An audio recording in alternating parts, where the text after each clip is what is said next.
ये शेर का परिवार आज बहुत ज्यादा खुश होता है क्योंकि सावन के आने से अब बरसात शुरू होने लगती है और कई सालों से सूखी हुई नदी भी अब पानी से बहने लगती है, जिस वजह से वहाँ के सभी जानवर नदी में पानी पीने के लिए इकट्ठा होते हैं और उन्हीं में एक छोटा सा शेर का बच्चा मुफासा भी होता है जो कि आज बहुत ज्यादा खुश होता है। लेकिन तभी सभी जानवर जल्दी पानी से बाहर निकलने लगते हैं क्योंकि बहुत तेजी से पानी की लहर उन्हीं की ओर आ रही थी। लेकिन तभी मुफासा का पिता उसे बचाने के लिए तेजी से पानी में कूदता है और जल्द ही वहाँ पर बहुत सारा पानी भर जाता है। लेकिन मुफासा का पिता मुफासा को बचाने में कामयाब हो जाता है और जैसे ही मुफासा वहाँ से बचकर निकल पाता कि तभी एक हाथी बहुत तेजी से मुफासा की तरफ आ रहा था और वो मुफासा से टकरा जाता है, जिस वजह से मुफासा नदी में गिर जाता है और अपने परिवार से बिछड़ जाता है। और एक लकड़ी के सहारे कई घंटों के सफर के बाद मुफासा एक अनजान जगह पर पहुंचता है और तभी उसकी मुलाकात एक शेर के बच्चे टाका से होती है। पर तभी बहुत से मगरमच्छ मुफासा की ओर आने लगते हैं। अब वो मगरमच्छ तेजी से मुफासा की ओर बढ़ रहे थे। टाका मुफासा को जल्दी तैरने के लिए कहता है और जैसे तैसे करके मुफासा किनारे तक पहुंचता है, जिसके बाद तुरंत ही टाका मुफासा को पकड़ लेता है और तभी वहाँ सही वक्त पर टाका की माँ आ जाती है जो उन मगरमच्छों को वहाँ से भगा देती है। और तभी टाका मुफासा को अपने साथ घर पर ले जाने लगता है, पर वो शेरनी उसे आने से मना करती है क्योंकि वो लोग किसी आवारा को अपने घर में जगह नहीं दे सकते। पर तभी मुफासा कहता है कि मैं बस अपनी फैमिली से बिछड़ गया हूँ, जिस वजह से वो लोग उसे अपने साथ ले जाते हैं। लेकिन जैसे ही ग्रुप लीडर ओबासी की नजर मुफासा पर पड़ती है तो वो बहुत ज्यादा गुस्सा हो जाता है क्योंकि उसे डर था कि कहीं मुफासा बड़े होकर उसकी जगह न ले ले, जिस वजह से ओबासी मुफासा और टाका के बीच एक रेस करवाता है और वो बताता है कि अगर मुफासा रेस में हारा तो वो मेरा खाना बनेगा और जीत गया तो हमारे साथ रह सकेगा। जिसके बाद रेस शुरू होती है, लेकिन मुफासा कई दिनों से भूखा होने से वो सही से दौड़ नहीं पा रहा था और वो रेस में हारने लगता है। लेकिन तभी जानबूझकर टाका मुफासा को उसके आगे जाने देता है क्योंकि टाका को एक भाई चाहिए था और तभी मुफासा रेस में जीत जाता है। ये देखकर ओबासी बहुत ज्यादा गुस्सा हो जाता है, लेकिन अब वादे के मुताबिक मुफासा उन्हीं के साथ रह सकता है। जिसके बाद मुफासा और टाका एक साथ खेलने के लिए जंगल की ओर निकल पड़ते हैं और अब जैसे जैसे वक्त बीत रहा था तो वैसे वैसे टाका और मुफासा भी अब बड़े हो चुके थे। वो लोग खूब मजे करते हैं, लेकिन अभी भी टाका का पिता मुफासा से नफरत किया करता है और टाका को उससे दूर रहने के लिए भी कहता है। और एक दिन जब मुफासा टाका की माँ के साथ शिकार पर जाता है तो टाका उन्हें छुप कर देख रहा था, लेकिन उन्हें ये नहीं पता था कि उन पर खतरा मंडरा रहा है। और तभी अचानक ये सफेद शेर हिरन पर हमला करते हैं, लेकिन बीच में शेरनी आ जाती है। मुफासा ये देखकर तुरंत उन्हीं की ओर भागता है और उन सफेद शेर के सामने खड़ा हो जाता है, लेकिन तभी शेरनी देखती है कि टाका डर के वहाँ से भाग गया था। मुफासा बिना डरे उन सफेद शेरों से लड़ रहा था, लेकिन तभी शेरनी पर सफेद शेर भारी पड़ने लगता है। ये देखकर तुरंत ही मुफासा उस सफेद शेर को धक्का मारकर शेरनी को बचा लेता है, जिस वजह से वो सफेद शेर मारा जाता है। जिसके बाद वो दोनों अकेले सफेद शेर को डराकर वहाँ से भगा देते हैं। जिसके बाद वो लोग घर की ओर निकलते हैं और तभी ओबासी उन्हें देखकर हैरान हो जाता है। शेरनी शेर को सारी बात बताती है और बताती है कि अगर आज मुफासा नहीं होता तो वो जिंदा नहीं होती। ये सुनकर ओबासी मुफासा का दिल से शुक्रिया अदा करता है और उसका कर्जदार हो जाता है। लेकिन तभी मुफासा उन्हें बताता है कि जल्द ही उन सफेद शेरों का हम पर हमला होने वाला है और अब यहाँ पर वो अकेला सफेद शेर अपने झुंड में पहुंचता है। लेकिन जैसे ही झुंड के लीडर को ये पता चलता है कि उसका बेटा एक शेर के हाथों मारा गया है तो वो उस बचे सफेद शेर को सजा के तौर पर मरवा देता है। लेकिन दूर से ओबासी का एक खबरी ये सब देख लेता है और तभी जल्दी से जाकर सारी बात अपने झुंड को बता देता है। ये सुनते ही ओबासी और शेरनी अपने शाही खून को बचाने के लिए मुफासा और टाका को नई जिंदगी के लिए उनसे दूर भेज देते हैं। लेकिन थोड़ी ही देर में वहाँ पर अब वो सफेद शेर का झुंड ओबासी के झुंड को चारों तरफ से घेर लेते हैं और तभी सफेद शेर कहता है कि अब से इस जंगल का एक ही राजा होगा और वो भी मैं। जिसके बाद वो सफेद शेर ओबासी के झुंड को कहता है कि आज तेरी मौत आ गई है और थोड़ी ही देर में सफेद शेर ओबासी और उसके साथियों को मार देते हैं। और अब यहाँ पर टाका और मुफासा को न चाहते हुए भी आगे बढ़ना पड़ रहा था और जिस बात का डर था वही हुआ। वो सफेद शेर मुफासा और टाका को ढूंढ ही लेते हैं क्योंकि वो लोग अपने खून का बदला लेना चाहते थे। लेकिन अब भागते हुए उनके सामने एक झरना आ जाता है, पर वो सफेद शेर मुफासा और टाका का वहाँ भी पीछा नहीं छोड़ते। लेकिन अब मुफासा और टाका के सामने दो रास्ते हैं, एक वो उन सफेद शेरों का सामना करे और दूसरा कि वो लोग झरने से नीचे कूद जाए। और वो लोग ऐसा ही करते हैं। मुफासा और टाका झरने से नीचे कूद जाते और जल्दी से जाकर एक पेड़ की टहनी को पकड़ लेते। लेकिन तभी वो सफेद शेर भी पानी में कूद जाते हैं, लेकिन उन्हें ये नहीं पता था कि पानी में मगरमच्छ भी है और तभी टहनी टूट जाती है और वो लोग पानी में बहने लगते हैं। उन सफेद शेर से बचते हुए टाका और मुफासा रात को एक जंगल में पहुंचते हैं, लेकिन जब वो दोनों आगे बढ़ रहे थे कि तभी उनकी मुलाकात एक अनजान शेरनी से होती है और उसके भी झुंड पर उन सफेद शेरों ने हमला किया था। पर वो शेरनी किसी तरह से बच गई थी और वो अपने लिए एक पक्षी जासूस भी रखती है जिसका नाम जाजू था। लेकिन तभी उन्हें कुछ अजीब आवाज सुनाई देती है। दरअसल यहाँ पेड़ पर रहे सभी बंदर इस अनोखे बंदर को वहाँ से चले जाने के लिए कहते हैं क्योंकि उन्हें वो एक श्रापित बंदर लग रहा था, जिस वजह से वो बंदर खुद ही वहाँ से चला जाता है। और तभी मुफासा उस बंदर को डराता है और उसे कहता है कि हम सब तुम्हें खा जाएंगे। लेकिन वो बंदर तो उन लोगों से जरा भी नहीं डर रहा था क्योंकि वो अपनी मंजिल की ओर जा रहा था। ये सुनते ही मुफासा भी उस बंदर की बातों का यकीन करने लगता है और उस बंदर के बताए रास्तों पर चलने का तय करता है। लेकिन वो बंदर सब लोगों की मन की बात जान लेता था, जिसके बाद वो लोग इन चट्टान के नीचे से चलने का तय करते ताकि उनके पैरों के निशान पीछे न छूट जाए। लेकिन ये सफेद शेर महक से पता कर लेते हैं। मुफासा का झुंड जब घाटी के बीच से गुजर रहा था तो तभी टाका उस शेरनी को अपनी रानी बनाने का सोचता हंसता है क्योंकि टाका अब उसे पसंद करने लगा था। और तभी मुफासा टाका को बहुत से तरकीब बताता है और उस शेरनी की तारीफ करने के साथ उसकी सभी बातों को ध्यान से सुनने के लिए भी कहता है। मुफासा की ये तरकीब काम कर जाती है, जिस वजह से शेरनी और टाका की अच्छी दोस्ती होने लगती है। लेकिन तभी घाटी खत्म होते ही उनके सामने बहुत सारे हाथी आ जाते हैं जो कि कहीं पर जा रहे थे। पर तभी जाजू उन्हें बताता है कि वो सफेद शेर यहाँ तक भी पहुंच चुके हैं। सफेद शेर काफी होशियारी से उन्हीं की ओर आ रहे थे और तभी मुफासा कहता है कि हम इन हाथियों की मदद लेंगे। लेकिन तभी वो शेरनी एक जबरदस्त तरकीब लगाती है। वो जल्दी से जाकर पेड़ पर लगे एक मधुमक्खी के छत्ते को नीचे उन हाथियों के बीच गिरा देती है, जिस वजह से वहाँ पर हाथियों की भगदड़ होने लगती है। और तभी शेरनी पेड़ से नीचे हाथियों के बीच गिर जाती है। लेकिन तभी वो एक हाथी से टकराकर वहीं पर ही बेहोश हो जाती है। ये देखकर मुफासा तुरंत ही शेरनी की ओर भागता है और यहाँ टाका छुपा हुआ था। अब वो सफेद शेर जल्द ही मुफासा के झुंड के पास पहुंच जाता है, लेकिन हाथियों की भगदड़ में वो जरा भी नहीं टिक पा रहे थे। और तभी मुफासा शेरनी को बचाने के लिए भागता है, लेकिन हाथियों के भगदड़ की वजह से वो सभी चट्टान टूटने लगते हैं, जिस वजह से सफेद शेर का झुंड अब आगे नहीं जा सकता था। और अब मुफासा भी वक्त रहते उस शेरनी को भी बचा लेता है, लेकिन वो सफेद शेर दूसरे रास्ते के लिए निकल जाते हैं। और तभी ये बंदर एक पेड़ की टहनी के साथ नीचे गिरता है, जिस वजह से उसे एक नया हथियार मिल गया था। और अब थोड़ी ही देर बाद वो शेरनी होश में आ जाती है। लेकिन तभी मुफासा जानबूझकर कहता है कि तुम्हारी जान टाका ने बचाई है। ये सुनकर शेरनी टाका का धन्यवाद करती है, जिसके थोड़ी ही देर बाद वो लोग अपने मंजिल की ओर फिर से चल पड़ते हैं। वो लोग सूरज की ओर बढ़ रहे थे, लेकिन अभी भी मुफासा का अतीत उसे सपनों में परेशान किया करता था, जिस वजह मुफासा रफीकी की मदद लेता है। रफीकी मुफासा को खुद पर भरोसा रखने के लिए कहता है, जिसके बाद वो लोग आगे बढ़ने लगते हैं। लेकिन बर्फ में चलने के कारण उनके पैरों के निशान पीछे छूट रहे थे और सफेद शेर उन निशानों का पीछा न कर सके, इसलिए मुफासा जाजू की मदद लेता है। वो जाजू को अपने पंखों से निशानों को मिटाने के लिए कहता है और जाजू काम के लिए मान भी जाता है। जाजू पहाड़ पर जमी बर्फ को नीचे गिराकर पैरों के निशानों को छुपा देता है, जिस वजह से सफेद शेर का झुंड बीच रास्ते में भटक जाता है, क्योंकि उन्हें मुफासा के झुंड के पैरों के निशान अब नहीं मिल रहे थे। और जाजू ऊपर से ये सब देख रहा था, जिसके तुरंत बाद ही जाजू ये खबर मुफासा को जाकर देता है। मुफासा उसे शुक्रिया कहता है, लेकिन तभी शेरनी मुफासा को धन्यवाद करती है। ये देखकर टाका नाराज हो जाता है और वो वहाँ से जाने लगता है। और अब जल्द ही रात हो जाती है। मुफासा शिकार के इंतजार में होता है, पर तभी वहाँ पर शेरनी आती है और वो मुफासा से कहती है कि यहाँ पर शिकार के लिए तो कुछ भी नहीं है। लेकिन तभी मुफासा बताता है कि थोड़ी दूर पर एक बर्फीली बिल्ली निकलने वाली है। लेकिन तभी शेरनी बताती है कि मुझे सब कुछ पता चल चुका है और यहाँ दूर से टाका सब कुछ देख रहा था।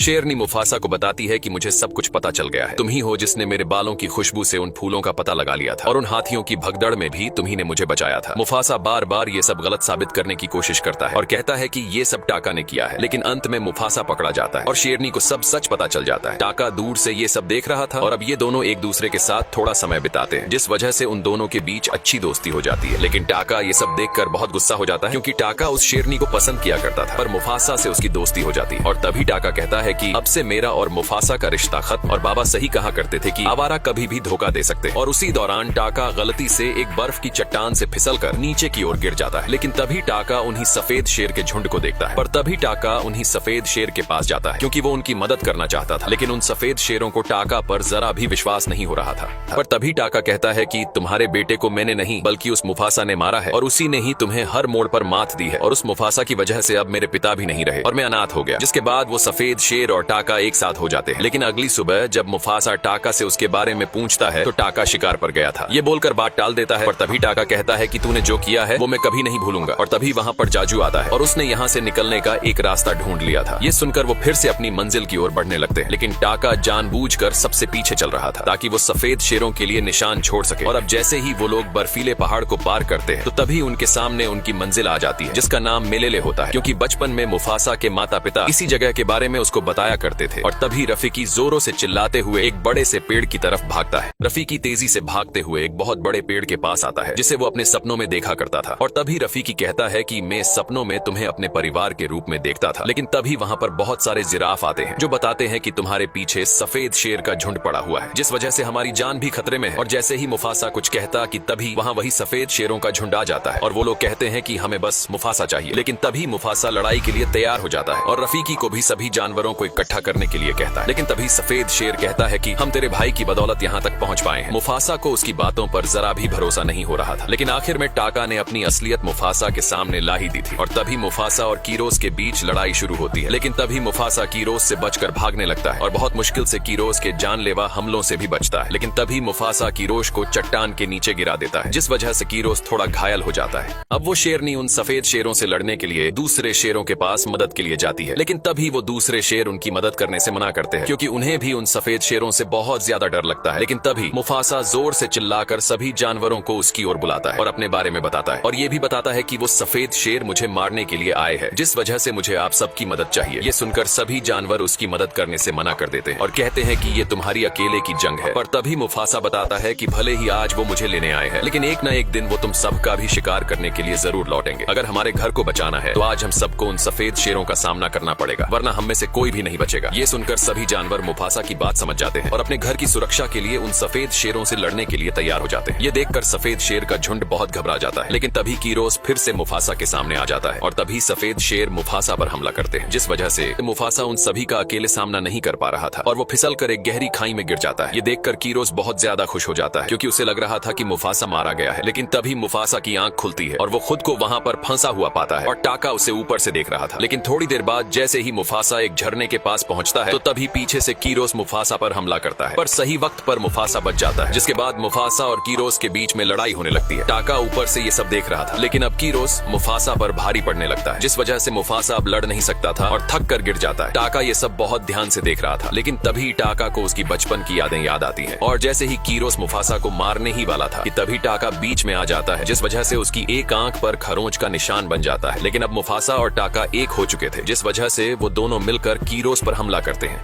अब मुफासा और टाका मिलकर कीरोस से लड़ने लगते हैं और जैसे ही कीरोस के साथी उन शेरनियों पर हमला करते कि तभी अचानक से जमीन कांपने लगती है और जब वो लोग लड़ रहे थे कि तभी ऊपर से एक बड़ा सा पत्थर नीचे आ गिरता है, जिस वजह से जमीन टूट जाती है, जिसमें मुफासा और कीरोस गिर जाते हैं। पर टाका सही वक्त पर बच जाता है, लेकिन पानी के अंदर भी कीरोस मुफासा पर हमला कर रहा था। पर तभी एक और बड़ा सा चट्टान टूटकर पानी में गिरता है। मुफासा उस चट्टान को देख लेता है, लेकिन तभी कीरोस फिर से मुफासा को पकड़ लेता है। पर तभी मुफासा चालाकी से कीरोस को धक्का मारकर उससे दूर हो जाता है, जिस वजह से कीरोस उस चट्टान के बीच आ जाता है और मुफासा बच जाता है, जिसके बाद मुफासा ऊपर की ओर तैरते हुए जाता है और तभी टाका उसे अपने पंजों से पकड़ लेता है, जिसके बाद टाका मुफासा को खींचकर पानी से बाहर निकालता है और तभी वहां पर शेरनी भी आ जाती है। टाका शेरनी को देखते हुए वहां से चला जाता है और अब मुफासा और शेरनी एक साथ उस जगह से बाहर निकलते हैं। लेकिन तभी वो सभी जानवर मुफासा को मेलेले का राजा बोलने लगते हैं। लेकिन तभी मुफासा कहता है कि हम सब एक है और सब लोग सर उठाकर जिएंगे। और तभी रफीकी कहता है कि तुम्हारा कोई इंतजार कर रहा है और तभी मुफासा तेजी से भागता है, जिसके बाद उसकी मुलाकात एक शेरनी से होती है और ये कोई और नहीं बल्कि मुफासा की ही माँ होती है। वो लोग एक दूसरे से मिलकर बहुत ज्यादा खुश होते हैं। लेकिन तभी वहाँ पर टाका आता है जो कि मुफासा से माफी मांग रहा था। जाजू टाका को बेदखल करने के लिए कहता है, पर तभी मुफासा कहता है कि जब तक मैं यहाँ का राजा हूँ तो तब तक टाका यहाँ पर रह सकेगा। लेकिन मुफासा कभी भी टाका का नाम नहीं लेगा, जिस वजह से टाका अपना नाम स्कार रख लेता है और अब मुफासा मेलेले का राजा बन जाता है। दरअसल ये कहानी रफीकी मुफासा के बेटे सिम्बा की बेटी कियारा को सुना रहा था, क्योंकि ये कहानी सिम्बा के पिता की थी, क्योंकि सिम्बा अपनी पत्नी को लेने गया था और तभी सिम्बा कियारा के पास आता है और तभी वहाँ पर उसकी माँ भी आ जाती है और कियारा का एक छोटा भाई भी होता है और यहीं पर इस मूवी की एंडिंग होती है।